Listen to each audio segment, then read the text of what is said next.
I would like to share with you the key points of my first endodontic bundle delivery, highlighting the effective irrigation versus rapid irrigation. Our goal in root canal treatment is always to have the effective irrigation following safe protocol in the irrigation and enhancing some strategies for the irrigant itself and the medicament combined with it, so you would benefit and increase your success rate while practicing root canal treatment. In cases with open apices or straightforward simple root canal treatment, you can use the diluted sodium hypochlorite 2.5%, and it would be enough. But for the too infected or retreatment persistent symptoms cases, we have to take it full strength 5% combined with EDTA. And here EDTA 17% was called RC-Prep is not working as a lubricant only, but it helps detach the protein components of the bacteria that might nest up to 300 micrometer depth, deepening in depth inside the dentinal tubules. And in these cases, sodium hypochlorite alone would not work.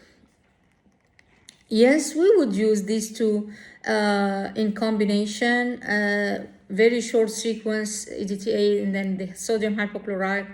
Yes, they antagonize chemically, but mechanically sometimes it's very important and essential to detach these bacteria to reduce bacterial load and take the case to full recovery. One more key point regarding calcium hydroxide. Yes, calcium hydroxide is an intracanal dressing. We enhance the alkalinity that will peak in day 15. But calcium hydroxide has very limitation in managing the persistent species like Enterococcus faecalis. So E. faecalis cannot be killed by calcium hydroxide. This is very first limitation of calcium hydroxide. Second, calcium hydroxide cannot be used for prolonged follow-up visits, as it will decline, the alkalinity of calcium hydroxide would decline after day 15. So it's not favored to use it for more than 2 weeks, and it's not guaranteed for the persistent cases. Regarding chlorhexidine is no more used as an irrigant for sodium hypochlorite as an irrigant in endo. Yes, there are lots of researches regarding using chlorhexidine as an irrigant, but it shows the limitation in the efficacy for persistent cases, but it's still very effective for periopocketing and dealing with the orange complexes for perio. In operative too, it is used to inhibit MMPs and enhance appropriate bonding and sealing for composite restorations. One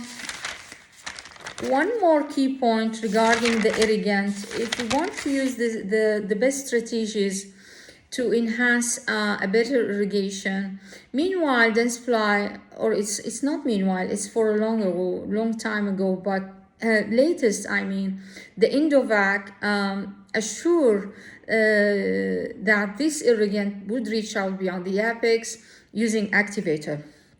Dentsply recommends final rinsing step should be with saline to assure allowing all the remnants of EDTA and sodium hypochlorite to flush out in an outward movement to reduce the harms might be on the periapical tissues. Yes, if the practitioner doesn't have activator in his dental practice, shaking or agitating the syringe, the small syringe, would allow the irrigant to reach out all the complexities inside the root canal system.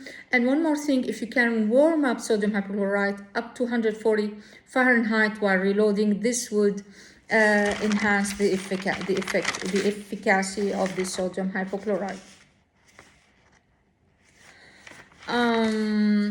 In the bundle, I emphasize that the technique implemented on the gold pro taper system was the crown down technique that allow you to prepare the root canal system from the upper two corona thirds to the apical portion. So every time you feel that the rotary file has debris all along the file, that means this file suffers a lot, and you need to come back manually and negotiate your canal with a smaller K file.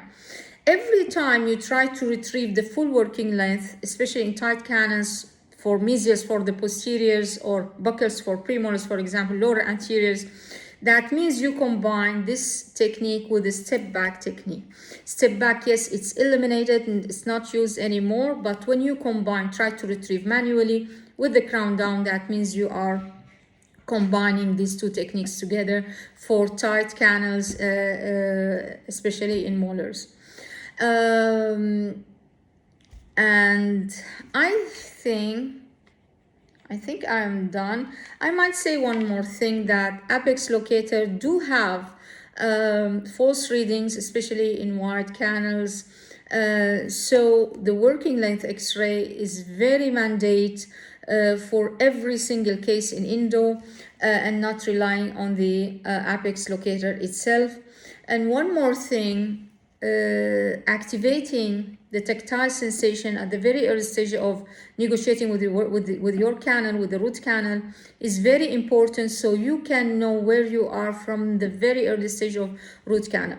So sometimes when you interrupt this tactile sensation activated with the glide path, you might lose this tactile sensation, and you might be, the case might be more vulnerable to the ledging or zipping, transpositioning of the apex, or bulking.